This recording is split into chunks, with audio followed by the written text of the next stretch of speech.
Hey peoples, this is another movie review of A Cinderella Story, Christmas Wish. I personally watched this on Netflix, and it feels like it is a made-for-TV type of movie. Like a Hallmark or Disney Channel type of movie, it feels like one of those. It's very generic, it's a predictable storyline, there's some corny dialogue, but there's also some humorous moments. It's not horrible, it's not great, it's just there. But the only way this storyline works out is the fact that no one can recognize anyone's faces. This is basically the equivalent of Superman putting on glasses. That's what this storyline is. But let's get into that story. So this follows the usual plotline of a Cinderella story. We have our main character. Her name is Kat. She lives with her stepmother and two stepsisters. They are horrible as usual and treat her like crap. The only difference is in this movie they added a twist, which is that Kat is a musical writer and she sings. So later on in the movie, instead of leaving a slipper per se, she would leave her writing book. Now on the other side, we have Dominic, or Nick for short. Nick is the son of a very wealthy businessman, therefore he himself is very popular. So how do these two meet? There is a Christmas world or Christmas land that Kat works at, where she has a wig on and elf ears and an elf hat. She's all dressed up, and Nick comes there to volunteer as Santa. In regards to him being Santa, it was probably the worst Santa I've ever seen in any movie. Nick is maybe in his early 20s, and he maybe only weighs about 150 to 160, if that much. The man is not big at all. This would be the worst Santa you would ever see. If you took your kids to see this Santa, you would be so upset because he's small, he's young, he looks nothing like Santa. But he's wearing a beard, he's wearing a hat, and that supposedly hides his identity. And there's a famous party or gala coming up being thrown by Nick's father. And of course the stepmother and stepsisters are going to this party. Nick, dressed as Santa, invites Kat to the party, gives her an invitation, and the movie plays out like a normal Cinderella story. So, since we know it's going to happen, and the movie's not bringing anything necessarily new, you pretty much lean upon the actors and see if they can bring anything new and fresh to this stale story that we've seen countless times. Now, I'm not going to start with our main character because I have my own issues with her, but I'll start with a few other people. Let's talk about Dominic. Not much to talk about. He's pretty one note. He's a famous guy with a soft, mushy heart. He loves people. He cares about people. He's the perfect kind of guy. But the movie doesn't allot him enough time in order to show us how rounded he is.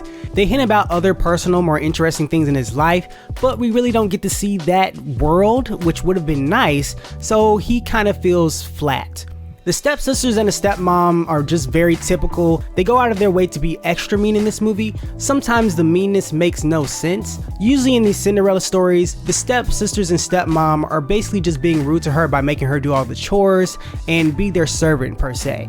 In this movie, the stepmom will go out of her way to have one-on-one conversations with Kat and just talk down to her. There's no cause for it, it doesn't make sense, it's just to show us how mean she is. I didn't really buy that, but okay, she has to be mean.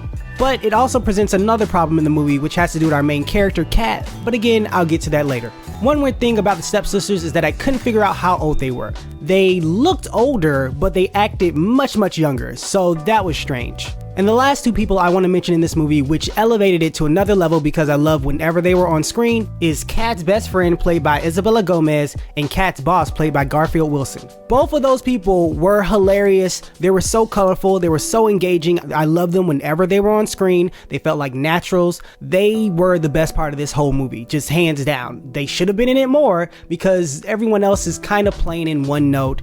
They were great. But now, I want to talk about our main character Kat and why she bothered me so much. As typical in these Cinderella stories, her stepfamily is treating her poorly, and then she has a moment to shine by dressing up and going to a ball or a party or whatever it may be. The issue in this movie is that they beat down on our character so much and they give her opportunities in order to stand up for herself, but it happens too many times and it's too in her face that it makes her seem spineless. We as an audience can root for a character when they are being mistreated, but when they're being spineless, it becomes annoying. And here are a few examples. We'll start with the main one, which is the invitation to the party. So the step family connives their way into an invitation, and of course Kat gets an invitation from Nick like I mentioned before. And situations happen to the point where her stepmother is destroying the invitation right in front of Kat's face.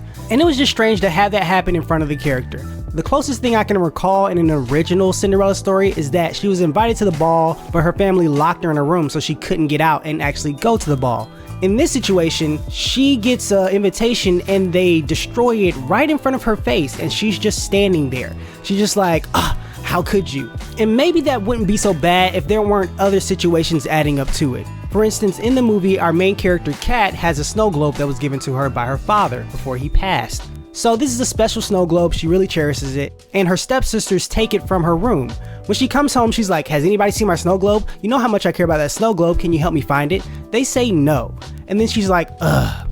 And she moves on with her life. We hear nothing else about the snow globe. And then later on in the movie, when she sees one of her stepsisters with a snow globe, she's like, you know I was going crazy looking for that. Was she going crazy looking for it? Because they never showed us she was going crazy looking for it. This is a snow globe given to you by your father who passed away, who you miss and you have pictures of. You love him so dearly, but yet we get less than a minute of you asking, hey, where's my snow globe? And them saying, no, we don't know where it is and we're not gonna help you find it. And you just let it go. She's treated like crap so many times and she responds in the oddest way. Another example is all we've seen in this movie is her be treated like garbage by her family. Then for some reason when she comes home one day, she brings in Chinese food and she says, hey, it's not Christmas unless we have Chinese. She comes in with this sunny, happy disposition towards a family who has shown her nothing but disgust. Why is she being nice to them? There's not been another case where we've seen her just always have this sunny, happy disposition where she's always positive and optimistic towards her family. No, she dislikes them as well. She talks about them negatively to her best friend. So why in that moment did she seem so sunny and happy towards them? It was really strange, it was really random, and there are other moments that I'm not mentioning, specifically one with the dress that annoyed me where she gets upset and then a moment later she's just okay. It just makes her seem spineless throughout the movie. I wish the movie would have just done it in a way where it took the situation out of her hands. If she got an invitation, they stole it and she can't find it. If it's with the snow globe, they took it and they never brought it up again. But it always gives her an opportunity to stand up for herself and she never does. Even at the end of the movie, she really doesn't stand up for herself. And that was just really annoying and made her seem spineless and it aggravated me. But moving on to the last point that I want to talk about, and that's the music. So like I said, our main character is a songwriter. So we have moments of her singing, we have moments of Nick singing, we have moments of other people singing, whatever. Here's the issue.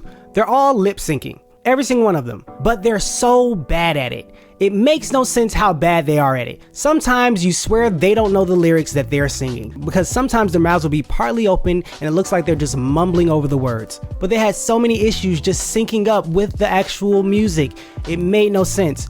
Also, the final song in this movie makes no complete sense of how it happened and the choreography. I won't get into that because I guess that might be a spoiler, but it didn't make any sense. Some of the songs do have some cute lyrics and I will give them that, but the actual execution of it didn't work for me. But overall, I will say that this is just an okay movie. Like I said, it's not bad, it's not great, it's a TV movie. I'm not necessarily suggesting that you watch it, but if you want to throw it on, this is something you put on when you're working around the house or working in the kitchen and you just have it on in the background. But that's all, peoples. If you wouldn't mind, would you like or subscribe? I would really appreciate that. And also, if you don't mind, please comment down at the bottom. Did you see this movie? Let me know what you thought. But anyway, as always, thank you for listening. Please continue to have a great day. God bless. I'll talk to you later.